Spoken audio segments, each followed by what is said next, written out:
जय हिंद दोस्तों। कैसे हैं आप लोग। तो आज हम बात करने वाले हैं साल 2024 में आई एक सुपर नेचुरल हॉरर फिल्म के बारे में जिसका नाम है हेलबॉय द क्रुकेड मैन। दोस्तों, ये हेलबॉय मूवी का एक स्पिन ऑफ बनाया गया है और इस मूवी को काफ़ी ज़्यादा डरावना भी बनाया गया है। इसकी कहानी बहुत अच्छी है जो कि आपको बेहद पसंद आने वाली है, तो आप इस वीडियो को अंत तक ज़रूर देखिएगा। फिल्म की स्टार्टिंग में हमें 1959 का समय दिखाया जाता है, जहां पर हम एक ट्रेन को देखते हैं जिसके एक डब्बे में हेलबॉय होता है जो कि अपनी पार्टनर जो के साथ था। वो दोनों दरअसल बीपीआरडी में काम करते थे, जिसका फुल फॉर्म होता है bureau for paranormal research and defence. BPRD का ये काम होता है कि वो रिसर्च करते हैं सुपर नेचुरल चीज़ों पे, यानी कुछ ऐसी चीज़ें जो कि इंसान के समझने के विपरीत हैं। उनके पास एक बॉक्स होता है जिसमें वो एक क्रीचर को पकड़ के ले जा रहे थे ताकि वो बीपीआरडी को उसे सौंप सकें। उनके साथ एक बॉडीगार्ड भी होता है जो कि उनसे पूछता है कि आखिर उस बॉक्स के अंदर क्या है। तो हेलबॉय उससे कहता है कि इसके अंदर एक जानलेवा स्पाइडर है। तभी अचानक वो ट्रेन एक जंगल से गुजर रही होती है और वहाँ पर हेलबॉय को महसूस होता है कि वहाँ पे ज़रूर कोई गड़बड़ है। तभी अचानक वो बॉक्स टूट जाता है और वो स्पाइडर बाहर निकल जाता है और वो तुरंत बॉडीगार्ड को पकड़ के उसे जान से मार डालता है। हेलबॉय अपनी गन निकालता है और उसे शूट करने की कोशिश करता है, लेकिन तभी अचानक वो ट्रेन का डब्बा पलट जाता है और वो जंगल में जा गिरता है।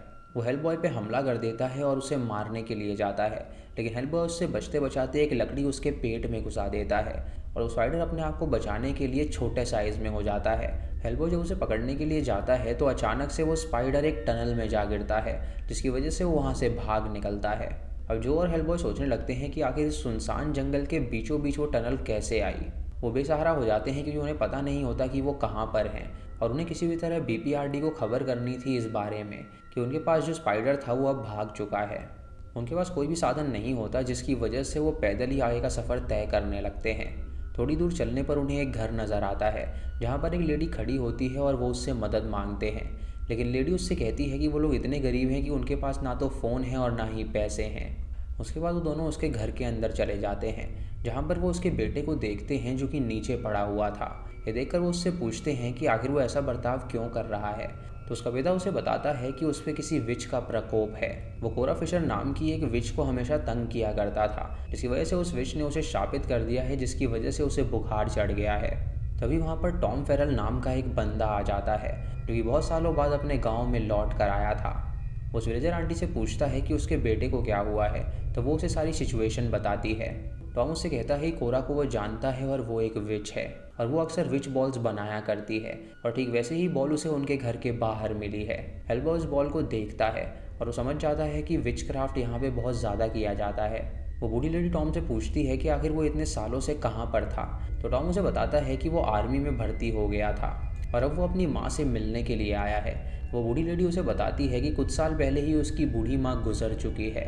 ये सुनकर टॉम हैरान हो जाता है और उससे कहता है कि उसके पिता कहाँ पर हैं। तो वो उससे कहती है कि उसके पिता गांव से गायब हो चुके हैं।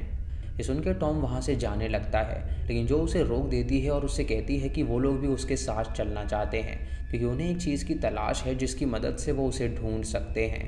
ये सुनकर टॉम उन्हें अपने साथ ले जाने के लिए तैयार हो जाता है। अब ये तीनों कोरा फिशर के घर में जाते हैं उससे मिलने के लिए, क्योंकि टॉम उसे बहुत ही अच्छी तरह जानता था। जब उसे घर में पहुंचते हैं तो कोरा वहां पर उन्हें नहीं मिलती, लेकिन बेडरूम में उन्हें कोरा की चमड़ी मिलती है, जिसे देखकर वो हैरान हो जाते हैं। उन्हें समझ में नहीं आता कि आखिर वो क्या चीज़ है, इसीलिए वो तुरंत नीचे आ जाते हैं और कोरा के वापस आने का इंतज़ार करने लगते हैं। हेलबॉय टॉम को बताता है कि उसकी माँ भी एक विच हुआ करती थी और वो उसको जन्म देते ही मर गई थी। ऐसा कहा जाता है कि उसकी माँ ने डेविल के साथ एक डील करी थी, इसीलिए उसकी कोख से वो जन्मा एक डेविल के रूप में। टॉम उसे बताता है कि दरअसल कोरा और वो रिलेशनशिप में थे, लेकिन वो एक दिन एक लड़की से मिला जिससे उसे प्यार हो गया था, जो कि एक विच थी और वो उसे विच क्राफ्ट सिखाने लगी थी। एक दिन कोरा ने काली बिल्ली की हड्डियों को समेटा और उससे एक सिंबल बनाया और वो डेविल को समन करने लगी, जिसकी वजह से दरवाज़ा खुल गया और वहाँ पर एक डेविल आ गया। उसने गलती से काली बिल्ली की हड्डी का एक टुकड़ा चुरा लिया था और तभी उसने अपने सामने क्रुकेड मैन को देखा, जो कि बहुत ही खतरनाक डेविल था और वो हेल से आया था। क्रुकेड मैन जो था वो वॉर के टाइम पे बहुत ही अमीर हुआ करता था, क्योंकि वो वॉर लड़ने वाले सभी लोगों को वेपन सप्लाई किया करता था। उसे कोई भी फ़र्क नहीं पड़ता था कि उसके वेपन से कौन मर रहा है और कौन नहीं। इसलिए जब गांव वालों को पता चला कि वो ये काम करता है तो उन लोगों ने उसे पेड़ पर टांग दिया, लेकिन मरने के बाद उसकी आत्मा स्वर्ग में नहीं जा सकी, इसीलिए उसकी आत्मा को हेल में भेज दिया गया और उसकी आत्मा मुक्त नहीं हो सकती थी, इसीलिए हेल में वो एक डेविल बन गया। और एफी ने उसे ही समन किया था, जिसकी वजह से वो उसे नज़र आया।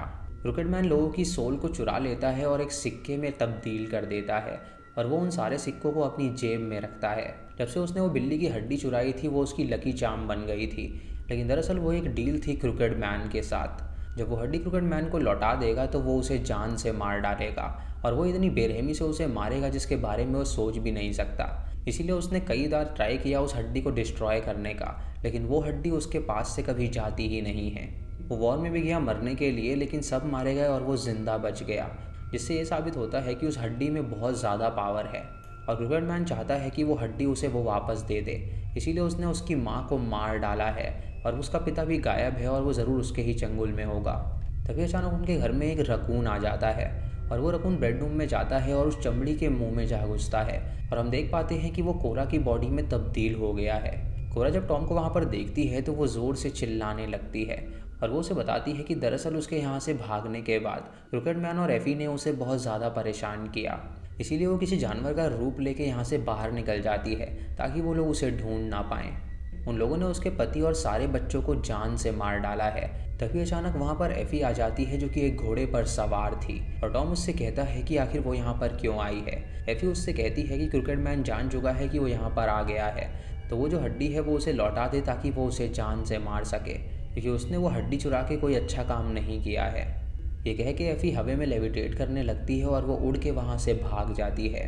तभी टॉम देखता है कि वो अपना घोड़ा यहीं पर छोड़ गई है और तभी अचानक उसका घोड़ा नीचे गिर जाता है और उसके पिता में तब्दील हो जाता है, जिससे वो समझ जाता है कि उन लोगों ने उसके पिता को एक घोड़ा बना दिया था। उसका पिता उससे कहता है कि उन लोगों ने उसे बहुत दर्द दिया और ये कहकर उसका पिता वहाँ पर मर जाता है। अब टॉम का इस दुनिया में कोई भी नहीं था और वो फैसला करता है कि वो उस हड्डी को क्रिकेट मैन को लौटा देगा। अगली सुबह वो लोग चर्च जाने के लिए निकल जाते हैं ताकि वो रेवरेंड की मदद से उसके पिता को गाड़ सकें। रास्ते में हेल बॉय को काफ़ी ज़्यादा अजीब सा फील होने लगता है, मानो कि उसे लग रहा हो कि कोई उन पर नज़र बनाए हुए है। कोरा जब जो के साथ चल रही होती है तो वो उसे नोटिस करती है और वो उससे कहती है कि उसे पता है कि वो भी विचक्राफ्ट जानती है। तो जो उसे बताती है कि दरअसल वो विचक्राफ्ट पे रिसर्च कर रही है और इसीलिए उसने कई सारे मंत्र पढ़े हुए हैं। तभी अचानक से कुछ वहाँ पर होता है जिसकी वजह से कोरा वहाँ से गायब हो जाती है और हेल बॉय समेत सारे लोग उसे ढूंढने लगते हैं। तभी हेल बॉय को कोरा नज़र आती है जो कि पोजेस्ड हालत में थी और तभी वो हवा में लेविटेट करने लगती है और एक सांप उसकी बॉडी से निकल के उसके मुंह में घुस जाता है। ये देखकर हेल बॉय उस सांप को पकड़ता है, लेकिन वो सांप उसकी गर्दन पे काट लेता है और उसकी और सांप की लड़ाई होने लगती है। तभी अचानक पोजेस्ड कोरा भी उस पर अटैक कर देती है और वो उसे ज़मीन पे पटक देता है। तो सांप का जहर उसकी बॉडी में असर करना स्टार्ट कर देता है, जिसकी वजह से वो बेहोश हो जाता है। तभी वो अपने आप को एक दूसरी दुनिया में पाता है जहाँ पर वो कोरा को देखता है जो कि उसे एक जगह पर लेकर जाती है और वो उसे उसकी माँ को दिखाती है। हेल बॉय कहता है कि वो जो औरत है वो सच में उसकी माँ ही है और तभी अचानक वहाँ पर एक बड़ा सा रेवन आता है जो कि उसकी माँ से पूछता है कि आखिर वो क्या चाहती है। तो उसकी माँ उससे कहती है कि वो इस दुनिया से मुक्त होना चाहती है, लेकिन वो डीमन उससे कहता है कि इस दुनिया से मुक्त होने से पहले उसे उसका एक काम करना होगा। उसके पेट में एक डेविल का बच्चा पल रहा है और वो उस बच्चे को जन्म देने के बाद मरेगी। हेल बॉय की माँ उससे कहती है कि वो ऐसा बिल्कुल ना करे, लेकिन तभी अचानक उसके शरीर में आग लग जाती है और इधर अचानक से हेल बॉय की आँखें खुल जाती हैं और जो उसे बताती है कि दरअसल उस मैजिकल बोन की वजह से वो जिंदा हुआ है। टॉम यहाँ पे कोरा को ढूंढने लगता है, लेकिन कोरा उसे कहीं पर भी नज़र नहीं आती और वो समझ जाता है कि कोरा अब मारी गई है। उसके बाद वो तीनों चर्च में पहुँचते हैं जहाँ पर रेवरेंड उन्हें मिलता है जो कि आंखों से देख नहीं सकता था। रेवरेंड उनसे पूछता है कि आखिर वो लोग यहाँ पर क्यों आए हैं। तो टॉम उसे बताता है कि उसके पिता की मौत हो चुकी है और उसे मारने वाला वो क्रिकेट मैन है। ये सुन के रेवरेंड को काफ़ी ज़्यादा दुख होता है और वो उससे पूछता है कि आखिर आगे वो क्या करने वाला है। तो वो उसे बताता है कि वो क्रिकेट मैन के घर में जाएगा ताकि वो उससे मिल के उसे जान से मार सके। तभी अचानक जो खिड़की के बाहर देखती है और वहाँ पर ढेर सारी विचेज आना शुरू हो जाती हैं जो कि उस चर्च को घेर लेती हैं। रेवरेंड उनसे कहता है कि अगर उन्हें जाना है तो वो दिन में वहाँ पर जाए, क्योंकि रात में उसकी शक्तियाँ डबल हो जाती हैं और वो उससे जीत नहीं पाएंगे। हेल बॉय रेवरेंड से कहता है कि दरअसल वो अभी जा रहे हैं, लेकिन तभी अचानक वहाँ पे अंधेरा हो जाता है। रेवरेंड उनसे कहता है कि क्रिकेट मैन यहाँ पर राज करता है और यहाँ पे दिन और रात भी उसी के हिसाब से होती है। जो ये सारी सुपरनैचुरल चीज़ें देखकर काफ़ी ज़्यादा हैरान थी, क्योंकि उसका सुपरनैचुरल चीज़ों से कभी पाला पड़ा ही नहीं था। अब वो सभी डिसाइड करते हैं कि वो रात वहीं पर बिताएंगे, लेकिन तभी अचानक बाहर एफी आ जाती है जो कि पेड़ पर बैठी हुई थी और वो टॉम को आवाज़ लगाती है ताकि वो बाहर आ सके और वो हड्डी उसे दे सके। ये सुनकर टॉम बाहर आ जाता है और उससे बातें करने लगता है और तभी अचानक क्रिकेट मैन भी वहाँ पर आ जाता है, जिसे देखकर टॉम काफ़ी ज़्यादा घबरा जाता है। क्रिकेट मैन उससे कहता है कि जो चीज़ उसने चुराई है वो उसे लौटा दे, क्योंकि वो उस बिल्ली का आखिरी हिस्सा है और वो उसे किसी भी हाल में चाहता है। टॉमी सुन के उससे कहता है कि अगर वो चीज़ वो उसे दे दे तो क्या वो उसकी जान नहीं लेगा। तो क्रिकेट मैन उससे कहता है कि वो उसे बख्श देगा। ये सुनकर टॉम उसे वो हड्डी देने के लिए जाता है, लेकिन तभी हेलबॉय बीच में आ जाता है और उसे रोक देता है। वो क्रिकेट मैन से कहता है कि वो उससे बिल्कुल भी नहीं डरता और टॉम को उसके आगे झुकने की कोई भी ज़रूरत नहीं है। क्रिकेट मैन उसे देखकर उससे कहता है कि वो उसे अच्छी तरह जानता है और उसने उसकी माँ को भी देखा था, क्योंकि उसकी माँ एक विच थी और उसने उसे ही समन किया था और उसने ही उसे वो वरदान दिया था जिसकी वजह से वो पैदा हो पाया है। यानी कि हेलबॉय ने जो सपने में बड़ा सा रेवन देखा था वो कोई और नहीं बल्कि वो क्रिकेट मैन ही था, जो कि हेल में रेवन के अवतार में एक डेविल था। हेलबॉय उसकी बात नहीं समझता तो क्रिकेट मैन उस पर अटैक कर देता है और वो हेलबॉय के शरीर के अंदर ढेर सारी रॉड घुसा देता है, जिससे कि जो हेलबॉय को तुरंत अंदर ले जाती है और उन रॉड्स को बाहर निकालती है। बाहर से क्रिकेट मैन रेवेनेंट से कहता है कि अगर वो चाहे तो वो उसकी आयु 20 साल कम कर सकता है और वो उसकी जो आंखें हैं वो लौटा भी सकता है, लेकिन रेवेनेंट उससे कहता है कि वो उसका सेवक नहीं है बल्कि वो ईश्वर का सेवक है, इसीलिए वो उसकी कोई भी दी हुई चीज़ को एक्सेप्ट नहीं कर सकता। तभी क्रिकेट मैन ज़मीन पे हाथ लगाता है और वो तुरंत ग्रेव के अंदर से कई सारे सिनर्स को बाहर निकालने लगता है ताकि वो चर्च के अंदर जाके उन लोगों पे अटैक कर सकें। अब वो जो मुर्दे लोग होते हैं वो चर्च के अंदर जाने लगते हैं और हेलबॉय उनसे लड़ने लगता है। तभी फादर एक फावड़ा उठाता है और वो टॉम से कहता है कि उसे अंदाज़ा नहीं है कि उस हड्डी में कितनी शक्ति है। वो उस हड्डी की शक्तियों की मदद से उस फावड़े पे एक क्रॉस का साइन बना देता है और उसके बाद वो उसे हेलबॉय को देता है, जिससे कि हेलबॉय उन मुर्दों से लड़ने लगता है। हेलबॉय तुरंत बाहर जाता है और वो उससे क्रिकेट मैन के सर पे वार कर देता है, जिससे कि वहाँ पर एक तेज़ रोशनी आती है और सभी लोग वहाँ पर बेहोश हो जाते हैं। जब हेलबॉय की आंखें खुलती हैं तो वो देखता है कि वहाँ पर उजाला हो गया है और वो क्रिकेट मैन को देखता है जो कि एक रेवन का फॉर्म ले चुका था और वो तुरंत वहाँ से उड़ के अपने कासल की तरफ भाग जाता है। टॉम कहता है कि उन्हें उसे मारने के लिए उसके कासल में जाना पड़ेगा, तो हेलबॉय वहाँ पर जाने के लिए तैयार हो जाता है, लेकिन वो जो से कहता है कि वो यहाँ पे रेवरेंट के साथ ही इंतज़ार करे क्योंकि वहाँ पर जाना खतरे से खाली बिल्कुल नहीं है। जो उसकी बात मान जाती है और हेलबॉय और टॉम वहाँ पर जाने के लिए निकल जाते हैं। इधर जो जब रेवरेंट के साथ होती है तो वो उससे पूछती है कि आखिर क्रिकेट मैन ने जब ज़मीन पे हाथ लगाया तो सारे मुर्दे ज़िंदा कैसे हो गए। ज़रूर इस धरती के अंदर कुछ मौजूद है जिसकी वजह से उसे शक्ति मिलती है। तभी रेवरेंट उसे एक टनल दिखाता है और उससे कहता है कि यह टनल बहुत पुराने ज़माने से बंद पड़ी है। ऐसा माना जाता है कि ये हेल का एक दरवाज़ा है, इसीलिए इसे बंद करने के लिए इसके ऊपर चर्च बनाया गया था ताकि यहाँ से कोई भी डेविल इस दुनिया में ना आ सके। जो रेवरेंट से कहती है कि उसे इसके नीचे जाकर देखना पड़ेगा, तो रेवरेंट उससे कहता है कि वो भी उसके साथ चलेगा क्योंकि टनल के अंदर जाना खतरे से खाली बिल्कुल नहीं है और वहाँ पर जाकर एक सैक्रिफाइस ज़रूर देना पड़ता है।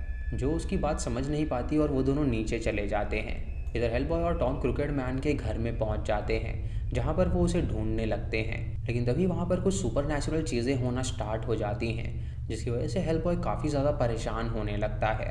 इधर टनल के अंदर भी कई सारे कौवे रेवरेंट पे हमला कर देते हैं और वो उसकी आंखें नोच खाते हैं, जिसकी वजह से रेवरेंट की मौत हो जाती है क्योंकि रेवरेंट ने कहा था कि अंदर जाके एक सैक्रिफाइस देना पड़ता है, तो उसने अपने आप को सैक्रिफाइस कर दिया था। वो जो को तुरंत वहाँ से भगा देता है और जो जब टनल के दूसरे हिस्से में पहुँचती है तो वो वहाँ पर उस स्पाइडर को देखती है जो कि उनके चंगुल से भाग गया था।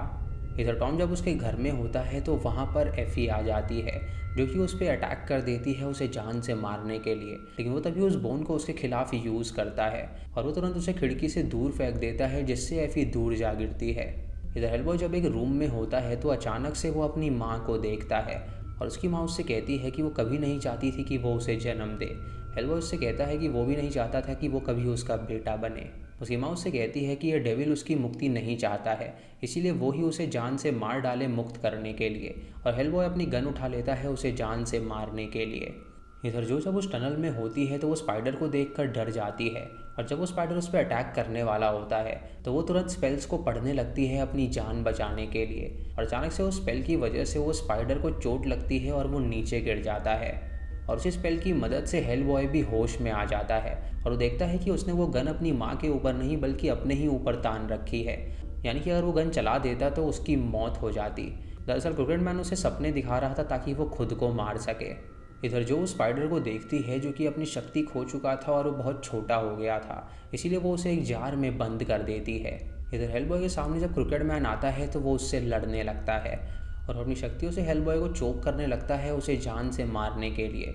लेकिन तभी वहाँ पर टॉम आ जाता है जो कि उसकी तरफ कोरा की विच बॉल फेंकता है और वो उसके मुंह में चली जाती है, जिसकी वजह से वो कर्स्ड हो जाता है और उसका शरीर बिल्कुल भी हिल नहीं पाता, ठीक उसी तरह जैसे कि उस बच्चे को कर्ज लगा था।